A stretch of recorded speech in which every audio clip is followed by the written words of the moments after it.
Okay, we'll start with this. This weekend, this Saturday, on the undercard of Diego Pacheco's next fight, Matchroom Show, we're going to be seeing former champion Erica Cruz take on current reigning WBA Super Bantamweight champion Myer Rivas. And this is just a refresher. I've already talked about this fight more than once, and I've got Erica Cruz winning the fight on the predication that Myer Rivas narrowly escaped. She's very lucky to still be champion because I saw her last fight with Nazarena Romero of Argentina, and for me and my money, Nazarena was not only winning the fight, but she was well on her way to potentially stopping Myer Rivas, who for me looks to have lost a step. She's 35 years old. To Erica Cruz, who's a very spry 33 years old, sporting a professional record of 16 wins with 2 losses, no draws, 3 knockouts, having never been knocked out in 18 professional bouts, hailing from high-altitude Mexico City. We all know that fighters from that region of the world, high altitude, they've got engines like nobody's business, which explains why she can throw punches in bunches from the opening round to the final round, just like her nephew, Isaac Cruz. Some similarities between them. They're both very awkward, come forward, aggressive, pressure fighters. And I don't think Myer Rivas, I don't think she'll be able to handle the pressure this weekend. She was barely able to handle the pressure from a less experienced pressure fighter in Nazarena Romero. Erica Cruz is considerably more experienced. They're both experienced fighters, Erica and Myer Rivas, who sports a professional record of 17 wins with 4 losses, 3 draws, and 11 knockouts. But don't let those 11 knockouts fool you. Don't let them fool you into thinking that she's a much, much bigger puncher than Erica Cruz. You have to remember that Erica has campaigned as high as featherweight and above. She's actually a naturally bigger woman than Myer Rivas. She's not as long and limber as Myer Rivas. Myer is a more slinky fighter than Erica Cruz. Erica is shorter and stouter, more compact. And I happen to think that Erica might actually be the bigger puncher, even though she doesn't have as many knockouts. She might be, and she might overwhelm the reigning champion this weekend, Myer Rivas, who last saw action in June of this year opposite the ring, unbeaten Nazarena Romero. Myer was very fortunate to stay a champion that night, but I don't think she'll have that same luck this weekend. Comes to the aesthetic of the match and how I expect it to play out, well, I expect Erica Cruz to stay in character, the way that pressure fighters often do. I expect her to be awkward, aggressive, and throw punches in bunches. That's what I expect her to do, and I expect Myer Rivas to try to box, try to move around, try to create space, set up counters. So it's going to be hard to do that on those 35-year-old legs. Erica Cruz is a much more experienced fighter than the last fighter that Myer Rivas fought. And she just so happens to be a pressure fighter like Nazarena Romero, with more rounds in the bank, more experience, with better fighters like Jelena Marjanovic, Melissa Esquivel, Melissa Odessa Parker, who she fought earlier this year in September. Erica Cruz managed to go the distance with Amandia Serrano up there at featherweight at 126 pounds. She was able to take Amanda Serrano's best and keep the punches coming. And I don't think Myer Rivas packs the same wallop that Amanda does. Throw punches in bunches like Amanda does. I don't think she's going to respond to the pressure from Erica the same way that Amanda did. She's not going to fight fire with fire because she doesn't have that same firepower. No, Myer is going to try to move around, create some space, and box. And that's why I think she's going to become overwhelmed.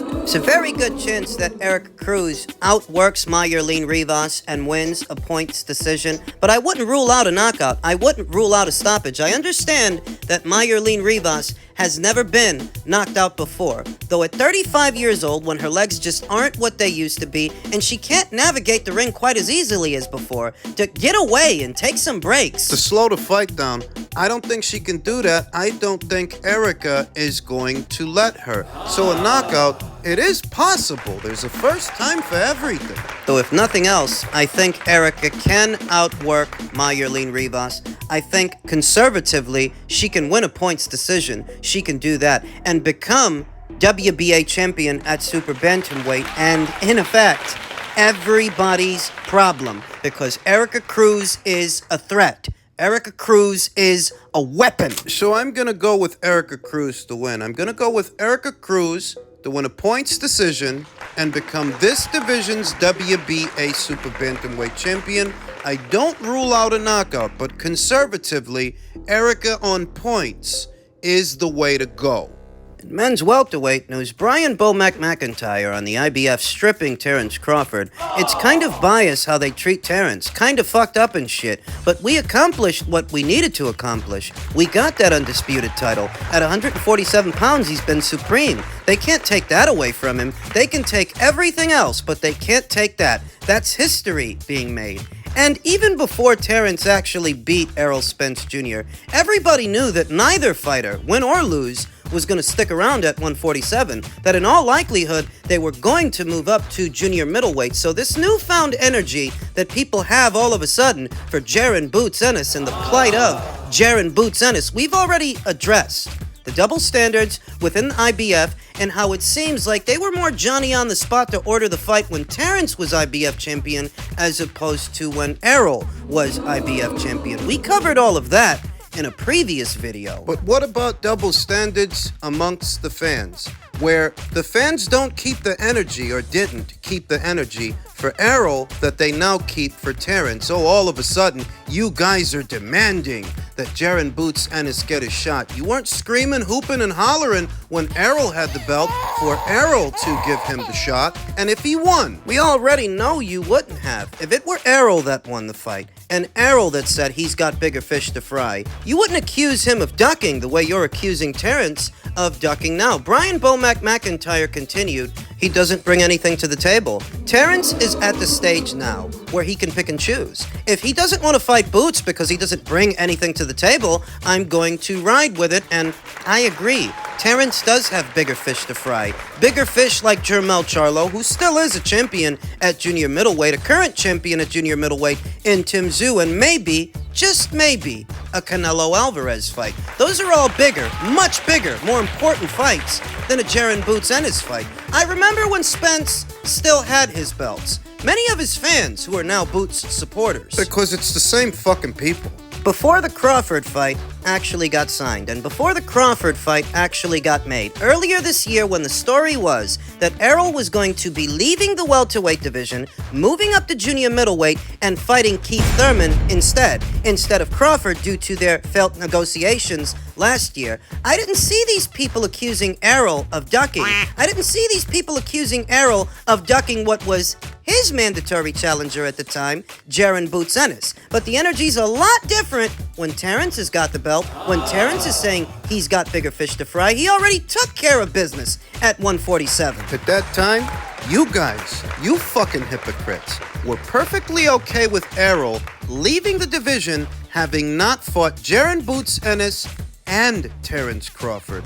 You were okay with that. You didn't complain, and you didn't accuse him of ducking Jaron Boots Ennis the way you're now accusing Terence Crawford of ducking Jaron Boots Ennis. You're just a bunch of fucking hypocrites. I know it, you know it, and Terence Crawford knows it. Terence Crawford, who said, I see a lot of Spence fans mad at me and jumping on Boots' sack now. I love it. This is the same shit I got and heard for 5 years. I was scared. This and that. It's okay, everyone. Just accept it. I'm great, and y'all are mad about it. And at this point, that's what it is. It's blind fury. They just want to see Terence lose, whether it makes sense or not, whether it makes sense to criticize him and accuse him of ducking or not, even if it makes them look like a bunch of fucking hypocrites. Let's call a spade here. Do it. When I run down the facts of the matter, it's not for those bozos. Nope. It's not for those hypocrites. Nope. There's no convincing them. Nope. There's no talking or rationalizing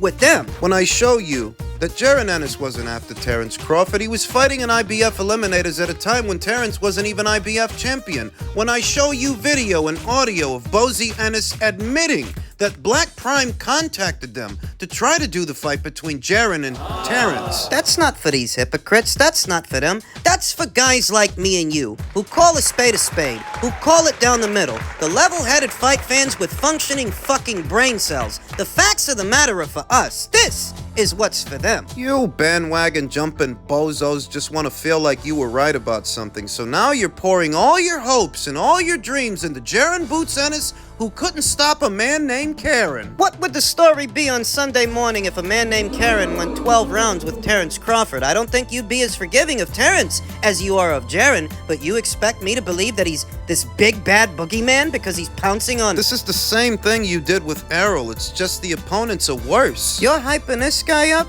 like you were hyping Errol up, but at least Errol was a champion. At least he was unified. At least his quality of competition was a bit better than what we see from Jaren Ennis. At this point, you guys are desperate. And you say that he was Terrence's mandatory challenger. Did you forget that Errol Spence Jr. has a rematch clause? And did you forget that he activated that rematch clause? Did you forget that Terrence isn't free to move around right now anyway until they sort that situation out? And if by some chance he were free... Not that he is, because he isn't. Though if he were, you tell me, Einstein, who pays to do the fight?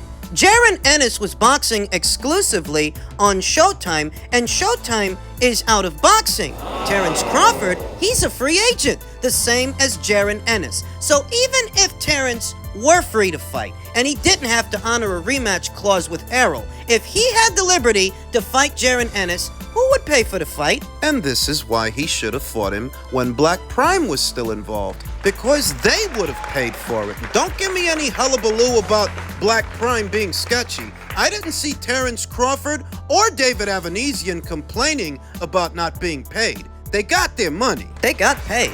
Jaren Ennis, I guess he should have just kept his eyes on the ball and focused on the fight that he needed, instead of pledging fealty and loyalty to a network he wasn't even signed to. You snooze, you lose, because where we are now, even if Terrence were free to fight you, which he isn't, though if he were, who's supposed to pay you guys? Showtime is out of boxing. Why do you guys think of Jaren Ennis as a Heyman fighter? He's with Cameron Duncan, not Al Heyman. The only reason he was boxing on Al Heyman's PBC shows is through his relationship with Showtime. But Showtime is out of boxing. Al Heyman, if he were with Al Heyman, not that he is, though if he were. He doesn't have a broadcast partner right now. He's still looking for one, and nothing has been officially announced. So I reiterate, who would have paid for the fight even if you could make it? You guys are fucking stupid, and I wish, I really do, that you just keep to yourselves and stop pestering the rest of us with your horrible fucking boxing takes. You're too goddamn dumb to know how goddamn dumb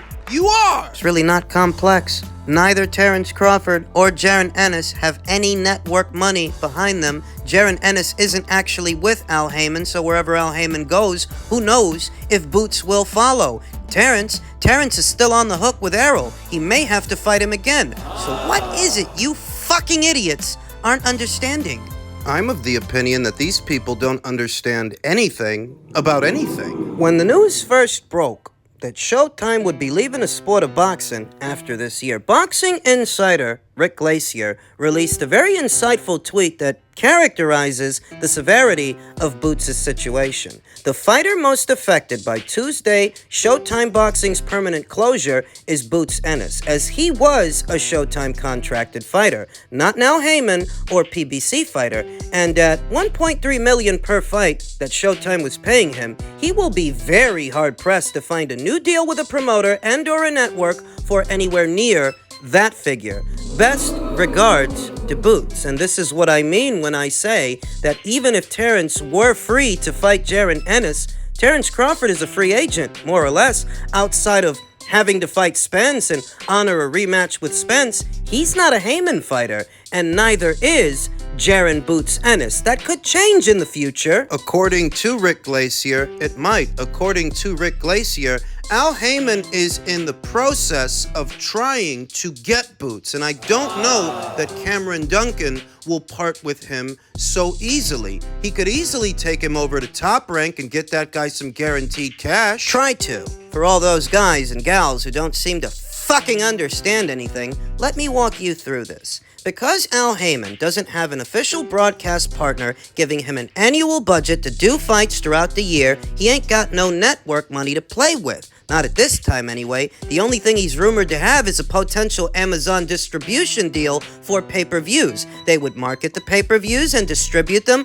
but they wouldn't make a cash commitment to Al Heyman's PBC. They wouldn't be giving him a budget. And without an annual budget to give these guys guarantees, what you're going to have is a bunch of fighters that are working off the net. Essentially, crowd-funded boxing by way of pay-per-view. So if you're Cameron Duncan and you want something more stable, more secure, maybe you don't take your guy to Al Heyman. Maybe you take him over to Bob Arum and Top Rank, who are still in bed with ESPN and still get an annual budget to do fights throughout the year. Not saying that he will, only that he might. TGB, which is just another way of saying PBC, Tom Brown's promotional outfit, they're said to have 3 fight dates already penciled in for January and February, but every single one of them is a pay-per-view. That sounds like that Amazon pay-per-view distribution deal. Which really isn't a good deal. If you're Jaron Ennis and you're still trying to build your name up, you're still trying to gain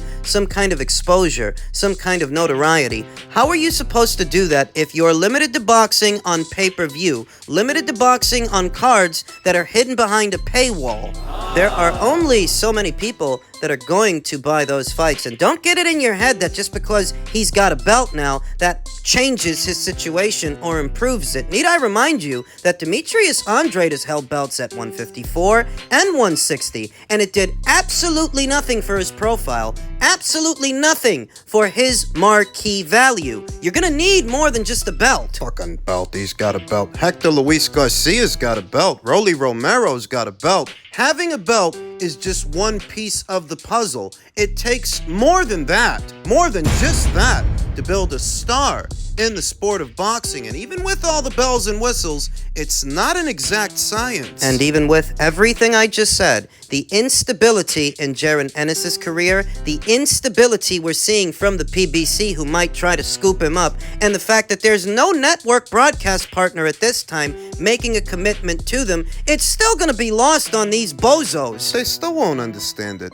Terrence isn't free to fight Jaron Ennis right now because Spence activated his rematch clause. So even if he were free, where is the money to pay for the fight supposed to come from? The fight between him and Jaron Ennis, who doesn't have a promoter and doesn't have a broadcaster. Where is it supposed to come from, you fucking idiot?